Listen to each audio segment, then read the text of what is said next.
Baik, terima kasih banyak Ustaz atas jawabannya. Kemudian satu pertanyaan lagi Ustaz yang sudah masuk dari hamba Allah. Assalamualaikum warahmatullahi wabarakatuh. Allahumma Waalaikumsalam shalli ala warahmatullahi sayyidina Muhammad wabarakatuh. wa sallim. Izin bertanya Ustaz, bolehkah makanan anak yatim piatu dimakan sama anak saya atau saya sendiri kalau makanannya nggak habis?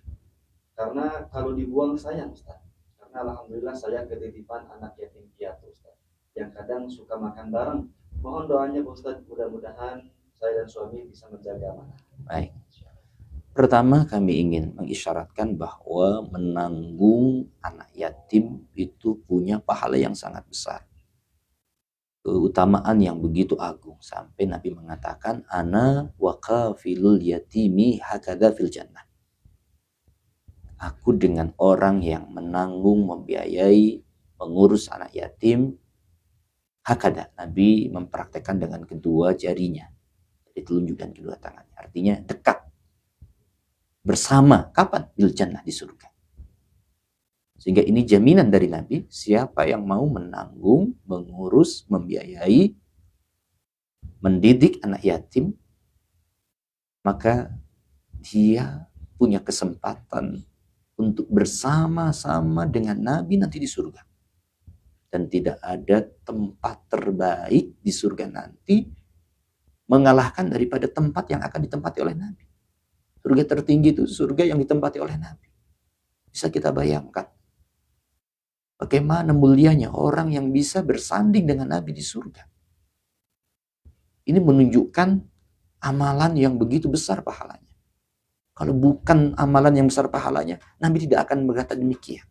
Sampai Nabi mengatakan bahwa orang yang menanggung, mengurus, membiayai, mendidik anak yatim akan bersamaku di surga, bersama-sama, berdampingan, bersanding di surganya Allah Subhanahu wa taala dengan manusia yang termulia. Maka ini siapa yang diberikan kemampuan, maka ambillah kemuliaan ini seperti yang disabdakan oleh Rasulullah SAW. Hal yang kedua, selain menanggung anak yatim, mengurus, mendidik adalah sebuah kemuliaan, tapi juga ini tanggung jawab yang besar. Jangan sampai kita berbuat zalim. Di sini ada amanah yang dititipkan, terutama urusan harta. Apa yang dimiliki oleh anak yatim, pemberian orang untuk anak yatim, maka kita harus amanah. Wala ta'kulu amwalal yatama. Jangan sekali-kali kamu memakan, mengambil harta daripada anak yatim, kecuali ada di dalam ayat Al-Quran. Dalam kondisi tertentu. Yang asal ketika Anda diberikan amanah mengurusi anak yatim, maka Anda harus amanah urusan daripada harta daripada anak yatim. Apa yang menjadi milik mereka harus diberikan kepada mereka. Kecuali seperti yang disebutkan di dalam Al-Quran. Kalau kamu seorang yang kaya, in kuntum ghaniyan falyastafif. Kalau kamu orang kaya, orang yang mampu, maka harus menjadi orang yang bisa amanah, menjaga diri, tidak mengambil hak mereka. Nah, tapi kalau kamu orang yang butuh, maka falyakul bil ma'ruf. Kamu bisa mengambil, tapi secukupnya.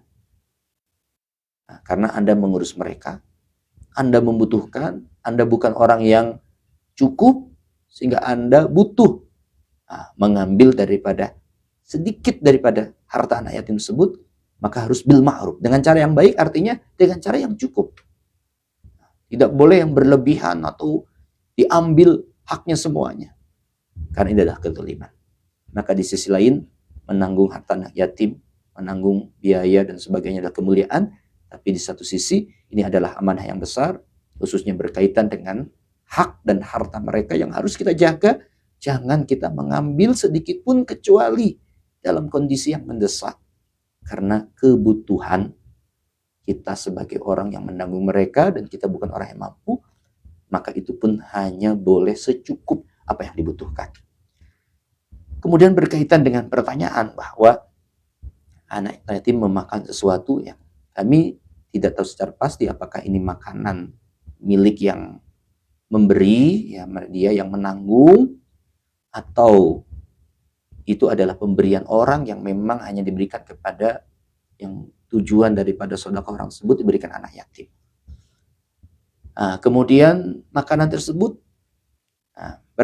terdapat sisa. Nah, kalau makanan itu milik dia, ya dia ngasih karena dia menanggung anak yatim, dia diberi, ya itu masalah karena itu milik sendiri. Tapi kalau ini ada orang bersedekah yang tujuannya adalah diberikan kepada anak yatim, lalu kemudian ada tersisa daripada makanan tersebut, dan jika makanan tersebut tidak dimakan, maka akan mubazir, akan sia-sia, akan basi, maka tentunya ini diperbolehkan. Nah, karena innal mubazirina kanu ikhwana syayatin. Orang yang menyia-nyiakan harta dan nikmat Allah, itu mereka bisa menjadi kawannya para syaitan. Tidak boleh tabzirul mal. Tidak boleh sampai ada harta yang tersia-sia, termasuk makanan dan sebagainya. Maka tentu ini diperkenankan. Nah, karena menyanyiakan harta, membuatnya tidak termakan dan sebagainya. Dalam hal ini yang dipertanyakan adalah makanan. Nah, kalau tidak dimakan maka akan basi, tidak termakan, maka tentu hal yang dipilih adalah memakan makanan tersebut.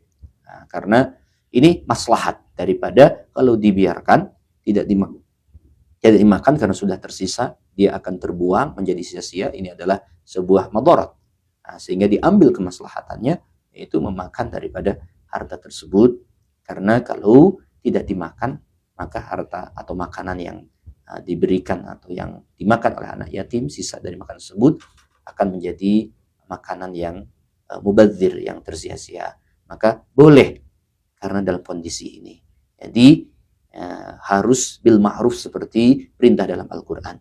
Itu ketika Anda butuh, maka memang ada kebolehan, akan tetapi secukup yang dibutuhkan. Tapi kalau Anda orang yang cukup, jangan mengambil sedikit pun daripada harta mereka. Nah, kemudian yang dipertanyakan adalah makanan.